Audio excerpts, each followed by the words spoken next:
Welcome to the Dr. Ferrer podcast, hosted by pulmonologist and author Dr. Gustavo Ferrer and me, Amanda Ferrer. Welcome back to the Dr. Ferrer podcast. I'm Amanda. I'm Dr. Ferrer. Thank you for joining us once again. So this is now the second part to the other part that we just spoke about, all things sleep. And if you cannot sleep and you feel tired all the time, these tips are great for you. Check out our last video for all the other stuff that we talked about regarding research and diving into the more technical aspects of sleep, what causes it, what may happen while you sleep and you don't even notice. It's very helpful. I do recommend you check it out and then come back to this one.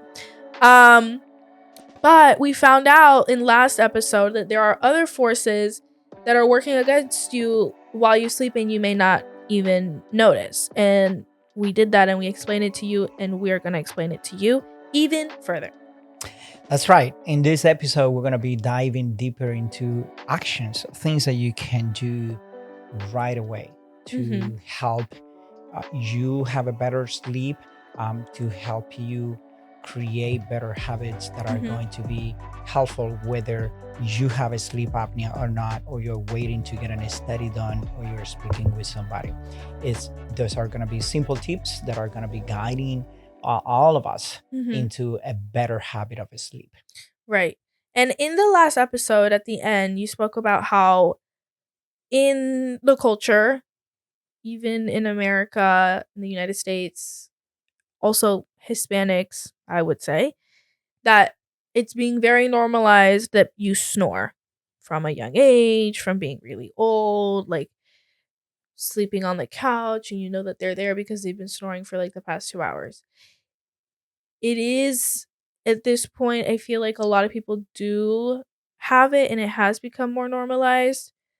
But with that, I do think, like what you mentioned, like early detection is key so that you can prevent these things from happening before they become the full apnea where you stop breathing for a minute or whatever. So yeah, I mean, I don't know with That's exactly right. know. Most people tend to normalize sleep disorders of breathing and consider those part of normal aging. And the truth is that it is not. Those are signals that there is something that is not working properly, is interrupting your sleep. It is altering or changing your circadian rhythm. Oh, yeah. The circadian rhythm is this 24-hour cycle that we all have, day and night. So we split it in half. At night, hormonally, meaning our body internally has a clock, and that clock triggers responses at night that releases hormone, like we spoke one time about melatonin, that Yes. help us initiate the sleep before sleep. But during the nighttime, when you are sleeping, hormones are going up and down, and there's around 3 in the morning, growth hormone goes up. Part of the growth that normal kids and all of us have, it is related to the circadian rhythm. And Wow. this is actually, there are study that shows that people that don't tend to grow much is because probably they're having significant sleep apnea as a child. So the Oh, circadian rhythm interruption is such a incredible phenomenon that we all have opportunity to change. right. The American Heart Association and the American Academy of Sleep Medicine, they have looked into this, and they found that just subtle changes into their circadian rhythm increases significantly the risk of developing heart disease and stroke and even diabetes. So Whoa. those are things that we all can quickly change and Right. impact. That's crazy how it's all so connected. It's all so connected. I mean, it tells you something important and there are cues that you should be following, and sometimes it's hard to, again, like in the last episode we spoke about, okay, are these cues like for real? Are they like, okay, am I basically holding my breath at night? or did I just need water? So, we just I feel like your breath is the first thing in and out, and that's so important, and then it leads to your lungs and your heart and your brain and your growth. I think it's wow, it's really crazy. And that's really cool. I didn't really know that it could stunt growth if you don't sleep well enough. Is it always 3 a.m. No, this the circadian rhythm per person? goes.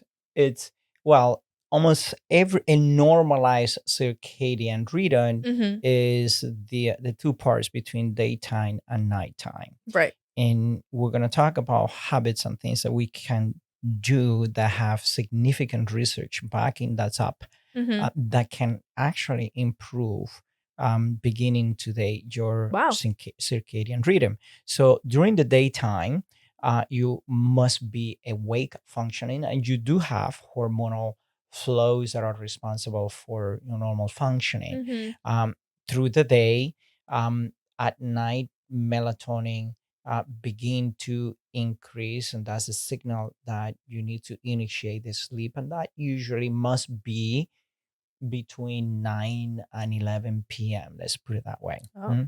Okay. Now, uh, if we push the sleep initiation past midnight, for example, Mhm. and you need to wake up at 7 in the morning, chances are that you're not going to sleep the total average number of hour per person, usually between 7, although there are people can have less, a little bit more, Right. but let's say about 7 hours. So you push the cycle forward. You are missing 1 hour or two of a Mhm. sleep, and that is actually cumulative. There are studies that shows that if you interrupt your circadian rhythm and you become sleep deprived, that lack of sleep, lack of repair at night tend to accumulate. And there are people that fall asleep on weekend and they sleep 8, 9, 10 hours. And we do studies in those patients and they have, oh my goodness, significant amount of REM sleep, deep sleep, because the change in They're the sleep catching up. cycle exactly created Oh. a deficit in the sleep recovery bank account, and that deficit needs to be recovered. And so the Wow. body sends another signal, so you have to sleep That used more. to be me in high school, like, actually. I would I would have to wake up, be on my way to school at, like, 5:30. I went to school really far, so I'd wake up at, like, 5, and then I'd have to stay all day there at school, and then I would do stuff after school that required my full attention until like 8. Then I'd come home and then my full attention was on homework. Then I was doing homework and then I didn't go to bed until like 11, 12, 1. Then I'd have to do that all again and get like maybe 5 hours. So then on the weekends, and I actually haven't done that since, like only since high school, or it stopped in high school. But I would wake up at like 1 p.m., 2 p.m. I don't wake up past like 8 in the morning. Maybe 9. But like now I don't feel like I need to catch up that much in my sleep, and I don't really experience that. Um, but I do understand and now empathize with those that do need to catch up on their sleep because I do understand where they're coming from. But sometimes I feel like I've slept, but I still wake up like I slept really good, like no interruptions. Right when I hit the pillow, my eyes were closed and I was in REM probably. Even though me, probably a different story because I fall asleep very easily and I can fall asleep anywhere. But if like I fall asleep and I sleep the whole night, no interruptions, I woke up to my alarm, but I still wake up really tired. Is that cuz my body wasn't fully restoring it? Like how can you fix that? So, in the absence of a physiological phenomenon, like sleep apnea, snoring, or any other biological issue that is responsible for the sleep interruption, changes in our circadian rhythm are very, very much a part of what's happening in cases like that. When you were in high school, Mhm. you didn't have the number of hours to have the recuperative sleep, Mhm. and then you have a deficit that has to be catch up. I the American Academy of Sleep Medicine, the Journal of Sleep Medicine actually looked at about 39,000 patients, and they found that making four simple changes Mm. actually improve its sleep efficiency, improve recovery, and actually lower the heart rate across ages. So they call Mm. this the fourth challenges, which is you gotta have a you have to have a light meal at night, Mhm. do some breath work. We're gonna talk about that in a minute.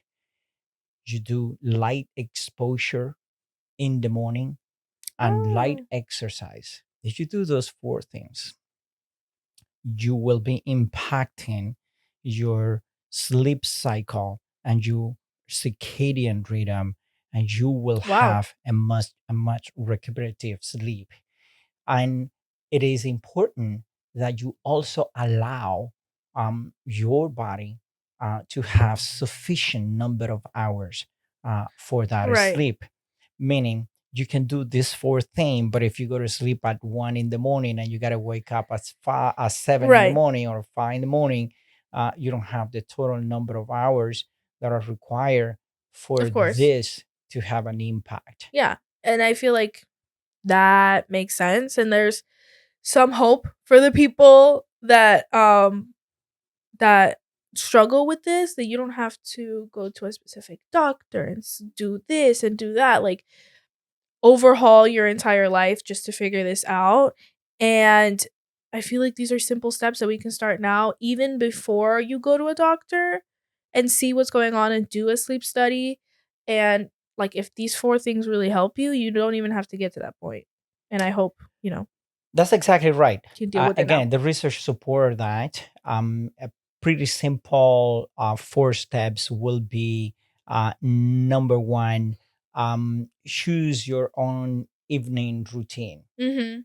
Plan carefully how you're gonna go to bed. Yeah, and we spoke about this in episode 2 about the sleep ecosystem, and if I mean, you wanna know more about it, we spoke about it more in detail, but it's basically that. It's just setting up your sleep for the Correct. night. Correct. Yeah. Make sure that the rooms is quiet, that is Mhm. dark. You can take a warm bath, shower before going to bed. Mhm. Try to read something that is relaxing. It's gonna put you in a mode of a sleep. Dim the lights. Make sure that you're sending the right cues to your brain, signaling back to the brain Yeah. that is the time to sleep. Yeah, and I feel like your body will start to understand. I feel like that's the point when, like, I start yawning, I get more tired, and then, like, I know that if I go and pick up a book, I will fall asleep immediately because my eyes are just, like, falling already. Um, but, the next one that you mentioned was to slow your breathing. So, That's right. does that actually help? Absolutely. The evidence is tremendously. Um, it's that practice of controlling your breathing. There may be days that you do your routine and your heart rate is still pumping and you can hear your ears, Yeah. and you probably have a very stressful day or whatever, Mhm. and you, even with the normal routine that you created, that you're sending the right cues, you're not falling asleep. Mhm. And that's when we begin to fight internally. We want to sleep but we cannot. So breathing exercises are phenomenal, and you can Mm. do those in bed. Right. There are a couple of very simple systems that I usually explain to my patient. Mhm. Number one, to quiet down your sleep or your breathing, you can go and do the the full square that people talk about holding your breath. You can Yeah. hold your breath for 5 seconds, kind of take a deep breath and hold it. You let it go for another 4 seconds, and you do another holding, and then you take a deep breath and do it again. There's another system that I personally practice a lot, Mhm. and is counting down. So you begin from a Mm. hundred and you start going back down. Very likely, you're not gonna make it to one without falling asleep. Real Um, That's like counting sheep, right? correct, correct. Although I have done it sometimes that I have to do, like a 300 counts, but Right, because life right. is life.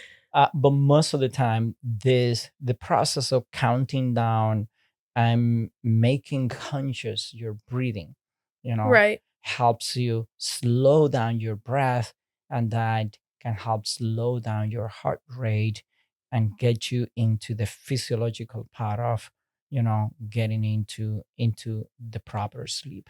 right.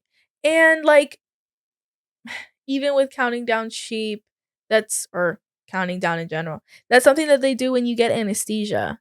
It's exactly right.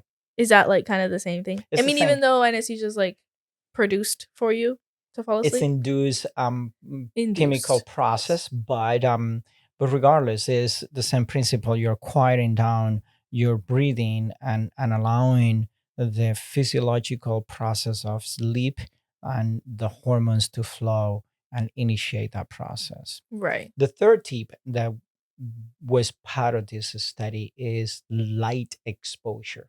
Yeah. It is imperative Wow. that when we wake up, you get exposed to light. Open the windows. And if you have the opportunity to go outside, it's going to be far better I to need go to do that. outside.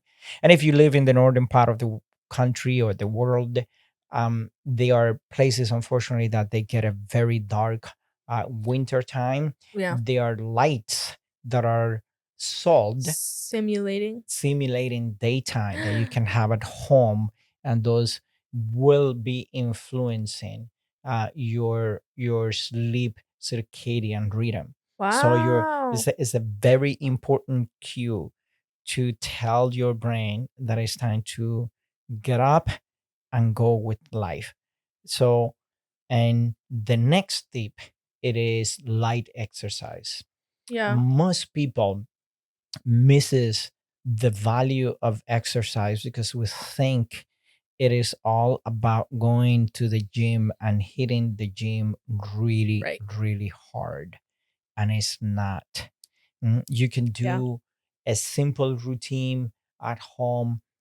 You don't need equipment. There are hundreds upon hundreds and thousands of videos in YouTube that you can put up and follow a routine for whatever time you have available: 10 minutes, 15 minutes, 20 minutes, half an hour. That kind of light exercise that Mhm. includes stretching are exceedingly important to send cues through the day to the brain that you are having a cycle reset again, and you're set for the day.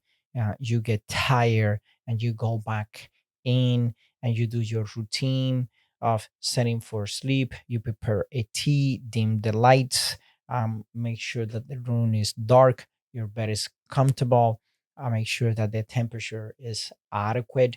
Colder temperature tend to help sleep better. um I and agree. and and count down and do some breath holding until you fall asleep, and the next day get exposed to light and do your light exercise. You do those four things. Oh, Research. exercise in the morning. Exercising predominantly in the morning.